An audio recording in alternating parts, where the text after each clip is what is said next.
क्या आपने कभी सोचा है कि एक छोटा सा सपना कैसे दुनिया बदल सकता है?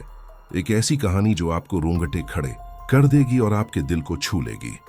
तीन दोस्त राहुल, सिया और विक्रम, जिनका जीवन एक अनजान मोड़ पर था। क्या वे हार मान लेंगे या एक ऐसी मंजिल पाएंगे जो असंभव लगती थी? कहानी शुरू होती है एक छोटे से गांव में, जहां सूरज की किरणें खेतों को सुनहरा करती थीं। राहुल एक ऐसा लड़का जो रात रात भर किताबों में डूबा रहता, लेकिन उसका एक डर उसे हर बार रोक देता। क्या था वो डर? शायद असफलता या शायद कुछ और गहरा। वहीं सिया, जो हमेशा हंसती मुस्कुराती थी, लेकिन उसके दिल में एक अनकहा दर्द छिपा था। क्या वो दर्द उसे तोड़ देगा या उसे और मजबूत बनाएगा? विक्रम, तीसरा दोस्त, जिसके पास ना पैसे थे ना कोई बड़ा सपना, लेकिन एक जुनून था कुछ कर दिखाने का। तीनों की जिंदगी एक दिन उस वक्त बदल गई जब गांव में एक पुराना स्कूल ढहने वाला था। स्कूल जहां उनकी बचपन की यादें थीं, अब मलबे में तब्दील होने वाला था।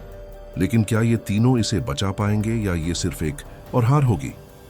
राहुल ने एक रात किताबें छोड़कर कुछ ऐसा पढ़ा जो उसकी जिंदगी बदल देगा।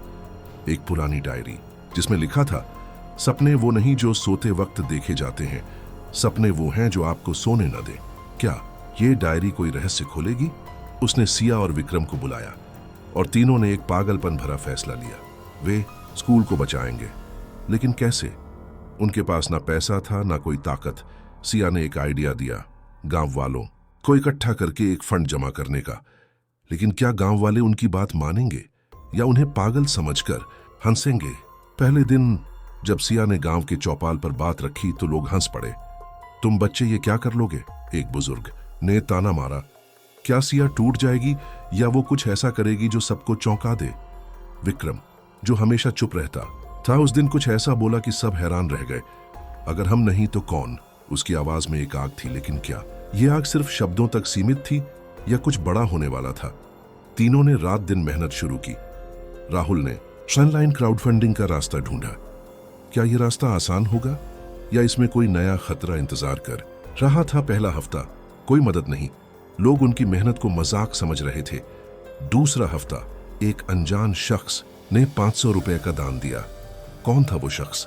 क्या वो दोस्त था या कोई नया दुश्मन? सिया को शक हुआ कि कोई उनकी कोशिशों को तोड़ने की साजिश रच रहा है। क्या उसका शक सही था या ये सिर्फ उसका डर था? विक्रम ने हार नहीं मानी। उसने गांव के बच्चों को इकट्ठा किया और एक नाटक तैयार किया। नाटक जो स्कूल की अहमियत को दिखाएगा। लेकिन क्या बच्चे इसे कर पाएंगे? रात को नाटक का मंच सजा। गांव वाले आए, लेकिन तभी कुछ ऐसा हुआ जिसने सबको हिला दिया। मंच पर आग लग गई। क्या यह हादसा था या कोई साजिश? राहुल ने आग बुझाने के लिए अपनी किताबें तक झोंक दी। क्या उसका बलिदान व्यर्थ जाएगा? सिया ने बच्चों को संभाला और नाटक को फिर से शुरू किया। बिना मंच, बिना रोशनी, सिर्फ जुनून के दम पर। क्या उनका जुनून कामयाब होगा या ये सब बेकार था?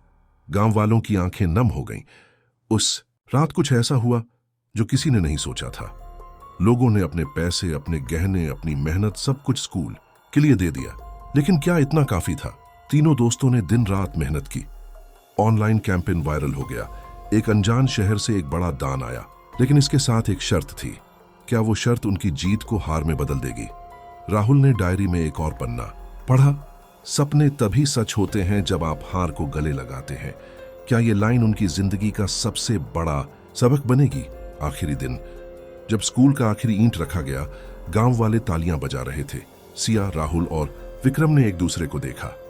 उनकी आंखों में आंसू थे, लेकिन चेहरों पर मुस्कान। क्या ये उनकी जीत थी या अभी एक और ट्विस्ट बाकी था? उस रात गांव में एक उत्सव हुआ। स्कूल खुला और पहला बच्चा दाखिल हुआ।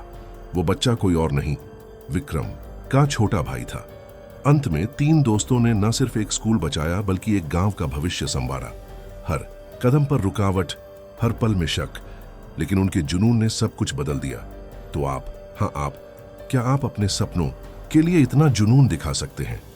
क्या आप हार को गले लगाकर जीत की कहानी लिखेंगे? जिंदगी की सीख के साथ प्रेरणा की नई राहें खोजें। सब्सक्राइब करें और हर कहानी से कुछ नया सीखें।